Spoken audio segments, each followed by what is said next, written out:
Goedenavond en welkom bij aflevering 20 van het Politbureau, het wekelijkse politieke programma van Omroep Friesland. Uw gast is jong wethouder Isabelle Dix van de gemeente Ljouwert. Jontjende op de Tweede Kamerlist van GroenLinks. De Ljouwerter-wethouder Isabelle Dix stiert op nummer 19 op een list van haar partij GroenLinks. Dat maakt dat de kans dat ze aanstaan in de Tweede Kamer komt net in Sahil Liets is. GroenLinks stiert heeg in de peilingen op het stuit en koervolgers de derde partij van uw land worden. Het eventuele vertrek van Dix naar Den Haag zou wel beschutten dat Ljouwert in kwartier zijn derde wethouder kwijtraakt. Ja, Isabelle Dix, welkom in het Politbureau. Justine, we zeiden het al, noemt je nummer 19 van de list GroenLinks. Ja. Dat is wel een beetje zuter, want je bent de heegste Friesin ook, hè dan? Ja, ik ben de hoogste Friesin. Er zijn nog 2 mensen uit Drenthe die ook hoog op de lijst staan. Iemand op 15 en iemand op 26. En wij moeten met z'n drieën het noorden verdedigen. Ja, maar je had het dus on dat het dus een Ronensterpartij is, GroenLinks. Het is natuurlijk wel zo dat GroenLinks gewoon de meeste leden ook heeft in de Randstad. En met name ook in Amsterdam, dat is gewoon zo. Daar heb ik overigens al jaren commentaren op gehad. Helpt niks dus, blijkbaar. Nou, we zien wel dat GroenLinks natuurlijk in veel gevallen ook in de periferie, zoals we dat dan altijd noemen, vertegenwoordigd is, ook bestuurlijk. Hè. We hebben natuurlijk best veel raadsleden ook in Friesland.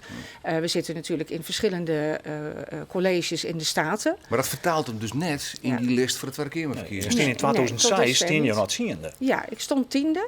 En toen heb ik ook in 2008 een tijdelijke vervanging gedaan. Hè. Toen ben ik tijdelijk Kamerlid geweest omdat Mariko Peters in verwachting raakte. En toen heb ik ook wel gezegd, ja, het smaakt wel naar meer, moet ik eerlijk zeggen. En ja, goed, de partij heeft een afweging gemaakt. En ik moet eerlijk zeggen, ik ben ook wel echt tevreden met plaats 19. Dat ja, was ik kan me voorstellen, want zo'n de peilingen, maar toch even zeuren nog. Je bent al 24 jaar actief binnen GroenLinks. Ja. Dan toch maar op een joggetje in de plak. Dat zou me wat teleurstellen. Oh nee, dat stelde mij eigenlijk niet zo teleur. Want ik moet ook wel eerlijk zeggen, ik ben met ongelooflijk veel plezier wethouder in Leeuwarden. Het is een geweldige baan. Ik hoorde dat ook steeds van mensen die wethouder waren en zeiden wethouder is de mooiste baan die er is. En dan dacht ik zelf ook altijd van nou ja, dat klinkt ook een beetje pathetisch. En ik moet eerlijk zeggen, ja, ik ben het nu meer dan 8 jaar en het is geweldig. Het schakelen, de mensen die je ontmoet, de mogelijkheden die je hebt om direct te veranderen, ja, dat is fantastisch. Je net toch dat Joontje er nog een plak wijze zo van de Tweede Kamer? Nou, daar ben ik, moet ik heel eerlijk bekennen, niet van uitgegaan.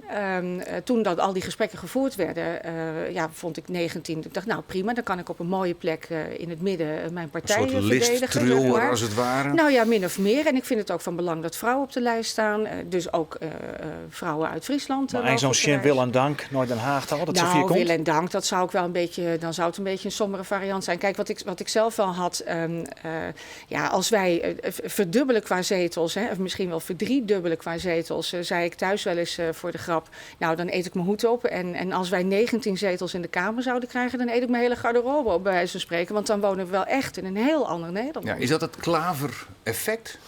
Nou ja, Klaver doet het gewoon geweldig. Jesse is een heel interessant iemand. Ik ken hem natuurlijk goed en ik heb hem ook heel vaak ontmoet.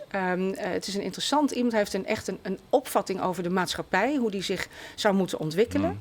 En daar is hij mee in staat om heel veel mensen aan te spreken. Vooral jongeren op dit stuit, hè? Die vinden het aantrekkelijk hoe hij hem presenteert. Ja. Beetje Kennedy, Obama-achtig. Er ben ik mensen die wat ouder ben, die zeggen van ja, die maniertjes van hem. Daarom stemmen we juist net op GroenLinks. Ja, goed, dat zou kunnen. Ja, het is altijd een afweging. Wat vind jou? Hoe vind jou dat? Ja, ik vind Jesse een heel interessante jonge man. Die heel charismatisch is. Op een mooie manier zijn boodschap uit weet te dragen. Misschien hebben we inderdaad in het begin een beetje geleund op anderen. Nou ja, goed, wie doet dat niet, zou ik haast zeggen. Hè? Ja. Voor hem was het ook een nieuwe positie. Lubach gaat hem oud maken, eigenlijk, in zijn historie. Ja, maar dat doet Lubach bij wel meer mensen. En nog wel altijd, vind ik, op een mooie manier. Dat is een satiricus. En maar goddank wonen we in een land waar satire mag. Hè? Ja, het wie wel wat maniertjes, hè, Jesse Klaver. Ja, nou ja, dat waren maniertjes denk ik ook om erin te komen, zou ik bijna zeggen. Want hij kwam natuurlijk in die positie als partijleider. En ja, dan word je natuurlijk heel snel toch geparachuteerd. Hè. Hij werd natuurlijk fractievoorzitter, maar daarna toch wel werd hij echt opgetild, zeg maar, ook als leider van onze groep. En ja, daarin is hij meegenomen. En ik denk dat dat momenteel heel succesvol uitpakt. Hij wil ook minister-president minister-president worden. Hè? Hij gaat dus ambitieus van start. Ja. Wilt je hem altijd een partij west van de inhoud? Wars van dit soort uiterlijkheden. Moet je met ongelooflijk wennen? Nou, ik zou niet graag willen zeggen dat de minister-president in principe niet met de inhoud bezig is. Dat zou wel heel jammerlijk zijn, hoewel het soms wel meer zou kunnen, denk ik. Kijk, het beeld dat Jesse heeft gezegd, ik zou wel minister-president willen worden, dat is natuurlijk ook om uit te dagen. Hè? Om te laten zien dat het ook anders kan. Hè? Wat je ziet is dat andere partijen natuurlijk proberen om het debat zo te vernauwen dat het alleen nog maar om bijvoorbeeld VVD en PVV zou gaan. Nou, wij geven aan, hij geeft aan dat natuurlijk een hele nauwe kijk op de zaak is. Hè. Natuurlijk zijn er veel meer varianten mogelijk.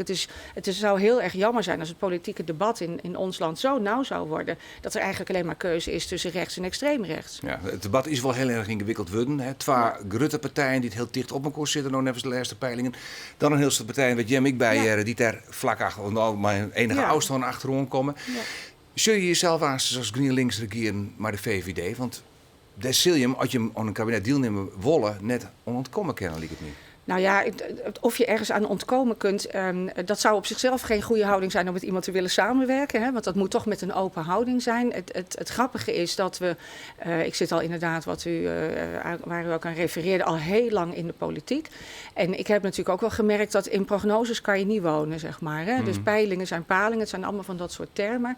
We moeten het nog maar afwachten. Want je hebt nog nooit in een regering zitten, hè? Dus je hebt eigenlijk nooit dat bewezen. Nee, en dat zouden wij nu heel graag willen doen. Ik denk dat er nu ook wel een beetje druk is gekomen vanuit de partij, ook op richting de partijtop. Dat als er een kans is, dan moeten wij nu echt mee gaan doen. Daar zou ik ook zeer voor zijn. Dit is de kans. Dan moet het gebeuren. Ja, nu moet het gebeuren. En ik vind, kijk, we moeten de verkiezingen natuurlijk nog door en dat afwachten. Maar ik denk als er een kans is, dan moeten wij die nu grijpen. En, het is heel vaak gebeurd met GroenLinks dat je hem in de peilingen het heel goed dienen. Maar dat op een gegeven moment in het stemhokje bij heel veel mensen een soort realisme opdoemt. Dat ze denken van ja, ik moet misschien toch maar op de VVD stemmen om te zien dat Wilders moet naar door. De Volkskrant zou het nou ook, dat heel zelfs GroenLinks is op VVD stemmen zullen. Misschien om die PVV net te willen flippen. Ja, het zou volgens mij heel onverstandig zijn als mensen op een partij gaan stemmen, welke dan ook, uit angst voor een andere uitkomst. Nou, dat strategisch stemmen, ja. Ja, dat strategisch stemmen, daarvan hebben we de vorige keer natuurlijk ook gemerkt dat dat geen enkel effect heeft. Want dat was toen ook de boodschap waar een aantal partijen mee naar de kiezer is gegaan.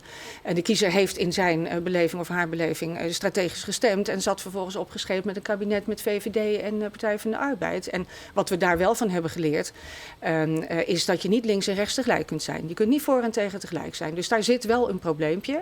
En ik denk op het moment dat je nu een wat meer versnipperd kabinet zou krijgen, dan wordt daar in mijn beleving ook elke keer wel behoorlijk opgewonden over gedaan. Terwijl ik denk, moet je nou eens even om je heen kijken, hoeveel colleges zijn er niet op allerlei plekken, lokaal en provinciaal, die uit allerlei partijen bestaan, die heel succesvol zijn, heel veel zakelijk voor elkaar kunnen krijgen. Ik zie absoluut niet in waarom dat landelijk niet zou kunnen. Nee. Waarom dan even al jou het, Harry van der Molen, Gieter Hinne, Thea Koster is al voort.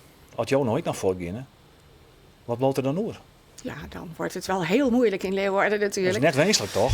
Nou, kijk, ik ervaren wethouders voor het zoet. Ja, nee, dat zal ik niet ontkennen. Dat het misschien wel op zou vallen als ik zou vertrekken. Ik denk dat dat ook wel echt... ik ben de langzittende wethouder in Leeuwarden. Ik ga er voor de helderheid niet van uit dat ik vertrek. Wat ik zei, het zou mij wel echt in die zin verbazen als wij 19 zetels zouden krijgen. Maar ik hoop het natuurlijk oprecht. Een kwaad vraagje nog.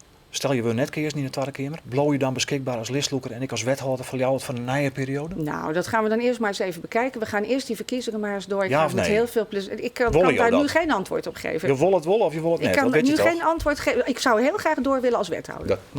Oké. Ik zou zeggen, het klinkt als een nee, maar dat is het voorlopig nog net. Okay. Dit wij eerst eens even zien hoe Gerco van Beek als cartoonist dit verhaal op papier zetten net.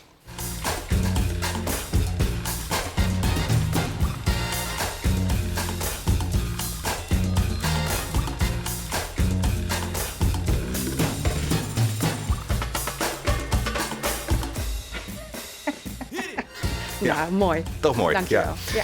Goed, Isabelle Dix, dank voor de komst naar het politbureau. Voor het Belang van Friesland willen we ook graag dat je beschikbaar blijft voor uw politbureau. Nou, tegen dank. Mooi.